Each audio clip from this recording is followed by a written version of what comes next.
Welcome back to the Filmaholic. This is our What If series. It's a little bit different than usual. If you watched our last video, you know what's happening here. If not, go check it out after this one. We are taking the MCU and taking it back 20 years.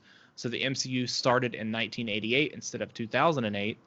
And we're recasting it with all these actors from this time period, as well as picking a director from that time period as well, and giving you our version of the 90s MCU. So the film we're talking about today is The Incredible Hulk, which would have came out June 1988. I'm going to go first this time, since you went first last time, and then we'll go back and forth in our upcoming videos.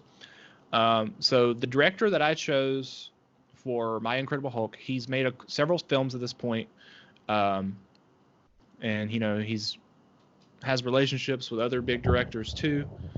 And I feel like he'd be a good choice for the second film in the MCU, and that's Ron Howard, that I've chosen to direct The Incredible Hulk. Sorry, Willow's not getting made now. Instead, I'm tired of this MCU. The Incredible Hulk's taking its place. Maybe he'll make Willow afterwards. Comes out same year. And for my Bruce Banner, and we're not switching it up. So who's playing Bruce Banner in The Incredible Hulk is going to be playing Bruce Banner all through the MCU. We're not switching it like how it actually was. And that's going to be Michael Keaton is playing my Bruce Banner / the Hulk. So sorry, but he's never playing Batman now. That's off the table. Instead, he's going to be Banner. And for my Betty Ross, love interest here of the film, who we never see again, will be Annette O'Toole. She's coming in, has some experience with comic book properties. She was obviously in one of the older Superman films, and then was in Smallville later in her life, but that hasn't happened yet at this time period. But she'll be playing Betty Ross. For Emil Blonsky / Abomination, I chose Charles Dance to play Abomination. As far as I know, from what I've seen him in, he was recently in the new Godzilla film, but he was around there in that time period as well. British, so he's going to be good in that role. And then for Action Hero, yes, he was in Lax Action. Yeah, he was in that as well. And then for Samuel Stearns, the doctor that Banner tries to come in contact with to help him cure get the Hulk out of him, all this. That is going to be somebody who knows Ron Howard very well, and that's Henry Winkler. The Samuel Stearns. God.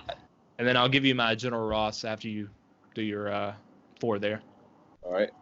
For Incredible Hulk, I went with your Iron Man director, actually. I got Tony Scott. Pull off this one-off movie. Maybe The Incredible Hulk won't be the worst movie in the MCU anymore. Like I said, big star in the 80s for directors.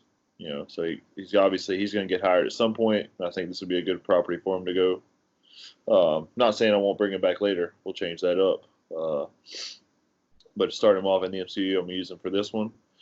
For my Bruce Banner, like I told you, I'm not really passionate about any of these choices, but I went with Al Pacino for my Bruce Banner. Yeah, that's right. Okay. Wow. Okay. I went trying to match ages. Within 5 years here or there, and he's right there on it. Obviously, he can act. And the Hulk is mostly dramatic, but Pacino can do comedy. So, obviously, as they progress his character, you're going to need somebody that can do that. Betty Ross, I went with Linda Hamilton. Because you're only going to have her in one movie, so might as well use her. Just bring her name in, get this money for the studios.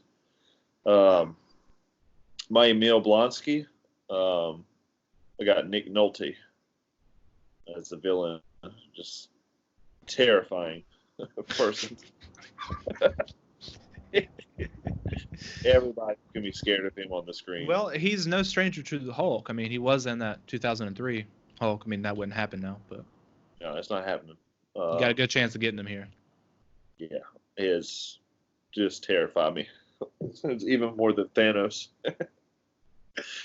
And my Samuel Stearns, I went with William Hurt bringing him back, blast off the career in this short role here. Yeah, I'm going a little bit more comedy with my Samuel Sterns. How do you know he's going to be funny? Okay. Maybe. Just dead serious. And for General Ross, who is really the villain of this film, even though at the end he kind of helps out with them defeating Abomination, but he'll come back later in the MCU in Captain America: Civil War, and then I have a feeling he's going to play a much bigger role moving forward in the MCU. And for my General Ross, I chose Gene Hackman, so got him in there. He's dead. It's Ironmonger. No. How about Burt Reynolds? We got Gene Hackman here as General Ross. All right. Well, I stole one of yours for my General Ross. Went with Clint Eastwood. Okay. Yep. Like I say, he's not that big of a role here, but later on, I think they got plans for him. So you got to have somebody who's going to be able to pull off. And I haven't seen Clint Eastwood as a villain. I don't think. Not straight out, anyway. Nah. So I'm changing. That's why I chose him to play Nick Fury, because he's changing his entire career. Just imagine that scene in Infinity War where he's holding the beeper. Oh, motherfucker.